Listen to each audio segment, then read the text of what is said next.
और आज 5600 बहाली निकाल के इस देश में आंदोलन करवाने के फिराक में है। अभी बच्चे आए थे यहाँ, तो 2 को मैंने ऊपर लेके आया कि भाई आप लोग का प्लान क्या है ये बताओ। तो इन्होंने कहा कि सर राम मंदिर से पहले हम विरोध करेंगे कि पहले ही बहाली नहीं तो राम मंदिर, हम कि उससे इसको कनेक्शन नहीं है, उस बात से इसको कनेक्ट करने की कोई जरूरत नहीं है। वरना आप जब विरोध ये बात करके करेंगे ना तो कुछ लोग कहेंगे अच्छा ये राम विरोधी हो। बात है समझ में? मुझे मांगना है मेरा हक, आप राम मंदिर 1 न 4 बना दो, अच्छी बात है, अपने देश में बना, बिहार में जानकी जी का बना दो, मां जानकी के लिए मंदिर बना दो, बनाओ सीतामढ़ी में, हमें कोई दिक्कत नहीं। आप कुछ भी बनाइएगा इस देश में, पर्यटक आएंगे, लोग देखेंगे, ये अच्छी बात है, मैं इस बात का विरोध नहीं कर सकता। लेकिन जो मूलभूत चीजें हैं वो भी तो होना जरूरी है। विकास का मतलब यह भी होता है कि कोई भी व्यक्ति, राम राज्य का यही मतलब है कि कोई व्यक्ति भूखा ना सो, किसी की आंख में आंसू ना आए। लेकिन यहां क्या है, ये 5600 बहाली देकर इसका क्या मतलब है? भगवान भी कहते हैं कि तुम मेरे सहारे मत बैठो, मेरे इंतजार में मत बैठो, तुम काम करो, कर्म ही सबसे बड़ी पूजा है। तुम काम नहीं करोगे तो तुम्हारा पेट नहीं भरेगा। पर हम काम कहां करें? आज अगर आप विद्यार्थी हैं तो आपको उचित जगह तो मिलना चाहिए ना, योग्यता के हिसाब से। नहीं कहते मुझे बीए पास हूं तो ले लो, मुझे बीए पास वाला पद पर रख दो, ऐसे ही नहीं रखो। लेकिन अगर मुझे में टैलेंट है तो ये तो परखो तुम। सरकार तुम्हारी है तो कौन देखेगा, जांचेगा कौन कि हम किस लायक हैं? कौन स्ट्रेटजी तैयार करेगा उसका कि देश के युवा को कहां रखना है, किसको कौन सी जगह देना है, ये कौन तैयार करेगा?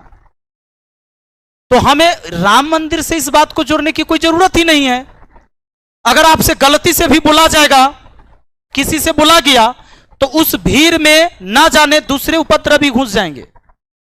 और उस भीड़ को हमने वही बात समझाया है कि आप संतुलन में, नियंत्रण में अपनी बातों को रखेंगे और समझाएंगे।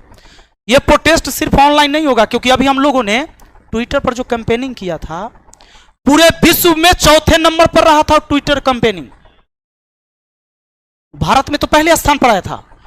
लेकिन आपको दिखा कि देश का कोई भी बड़ा मीडिया एक बार भी उस बात को दिखाया?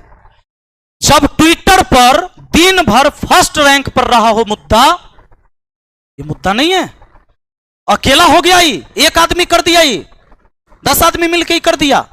लोगों की जरूरत है तभी तो ट्वीट किया होगा। और ट्रेंडिंग में दिन भर रहने के बाद ये पूरे देश का एक भी मीडिया बिकाऊ है। इसने एक बार नहीं दिखाया कि भाई आज ट्विटर पर ट्रेंड में क्या चला था दिन भर। क्यों? क्योंकि उसको कोई मतलब इस चीज से नहीं, उसको मतलब इससे है कि सरकार क्या दिखाना चाहती है। कोई भी सरकार, मीडिया उसके अंदर होता है, जबकि यह नहीं होना चाहिए था। मीडिया को स्वतंत्र होना चाहिए। तो मीडिया का तो कोई वैल्यू नहीं। तुमको हम बार बार कहते हैं कि तुम जो हमारी वीडियो देखते हो तो एडिटेड है। अब हम पढ़ा रहे हैं, मुझसे कोई गलती लग रहा है तो मैंने उसको काट दिया है, दूसरा चीज पढ़ाए। तो मीडिया आपको वो चीज दिखाता है जो वो चाहता है, एडिट किया हुआ है वो चीज आपको। अब आप वो चीज देख के आप समझते हैं कि यही चीज है सही, क्योंकि आप देखते वही।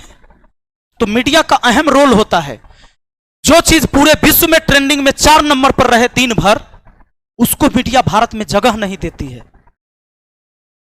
और 1 सप्ताह तक सीमा हैदर, 1 सप्ताह हम बोल दिए, कम बोल दिए, महीनों, देखो सीमा हैदर आ जाएगी, पाकिस्तान से कोई आगे, एगो कोनो दोसर से शादी कर गया, चल गया, हाँ करवा चौथ कर रही है तो पूरा लगल है रात भर। तोहर करवा चौथ कौन कर रहा है हुआ? तो तू माइक ले ले, यहां है तोहर पत्नी केकरा साथ करवा चौथ कर रही है? उस दिन तो सब उसका करवा चौथ करवा रहा था। यह है इस देश के मीडिया का हाल। मतलब हम क्या आपको बताएं, ऐसी ऐसी फालतू वाहियात चीजें पर चर्चा करेगा। अच्छी चीजों पर चर्चा करो ना भाई, सरकार की अच्छी चीजें भी दिखाओ और उसको यह भी दिखाओ कि आप जहां जो कर रहे हो वो गड़बड़ भी हो रहा है। तुम दिखाओ, सरकार जो कर रही वो दिखाओ, ताकि लोगों को पता भी तो चले कि सरकार नया चीज कर रहा है। लेकिन ये भी दिखाओ कि जनता परेशान हो रहा है, जनता को क्या नहीं मिल रहा है।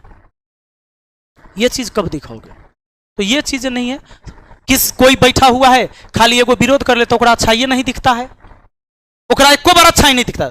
इस संसार में आदमी अपने देश में न्यूट्रल है ही नहीं है, न्यूट्रल होकर सोचता ही नहीं। आप कहता है हम देशभक्त हैं। कैसे तू देशभक्त है? अगर किसी में तोरा अच्छाई नहीं दिखा एको बार, जो विरोध में ओकरा कभी अच्छाई नहीं दिखा, और जो ओकरा सपोर्ट में ओकरा कभी खराबी नहीं दिखा, ये हालत है, तो फिर सच न्यूज हमको कहां से मिलेगा? इस देश के जनता को सच न्यूज कौन देगा? कोई नहीं देगा, क्योंकि उसके अंदर कोई अच्छाई है तो वो अच्छाई दिखा नहीं रहे हो, और जो दिखा रहा है वो खाली कह रहा है कि सब चीज अच्छे है। तो दोनों तरीके में देश का जनता मारा जाता है, उसको कुछ नहीं पता होता है। तो हम लोग अभी यहां से निकलेंगे और आज क्लास तो नहीं लेंगे, सारे क्लास बंद होगी, और अभी सारे टीचरों को हम कनेक्ट में लेंगे जितना हमसे हो पाएगा, और सभी का एक मीटिंग करवाएंगे। ये अर्जेंट है। अर्जेंट इसलिए है कि कल से आपका फॉर्म भराना शुरू हो रहा है। आइए देखिए कितना जल्दीबाजी, ये नौटंकी है। ऐसा कभी हुआ था कि आज नोटिस निकले कल से फॉर्म भराएगा? ऐसा कभी नहीं हुआ था। यह जानबूझ के षड्यंत्र है कि लोग को इतना भड़का दे कि ये बात कुछ और हो जाए और कह दे कि ये सब जो है इसे देशद्रोही है। ये विद्यार्थी को भी देशद्रोही बना दिया जाएगा। ये चीजें नहीं होनी चाहिए था। ऐसी बातों से तो भाई क्या होगा, कैसे नियंत्रण होगा बताइए? एकाएक कर दिए कि भाई कल से फॉर्म भराएगा, और ऐसा चीज कर दिए कि कुछ समझ में ना रहा केकरो, ये गलत बात है। तो हम निकलेंगे अभी, सभी लोग का जो प्लान होगा, जो एक आदेश होगा, सभी टीम को मिलाकर वही चीजें चलेगी। और प्रोटेस्ट कैसे होगा? मुझे लगता है ऑनलाइन के साथ ये ऑफलाइन प्रोटेस्ट होगी इस बार, और तभी होगा, और नहीं तो नहीं सुनेगा सरकार, हमको पता है। ठीक है ना? तो चलिए आज निकलिए आप लोग, और हम अपनी तैयारी में लग जाते हैं।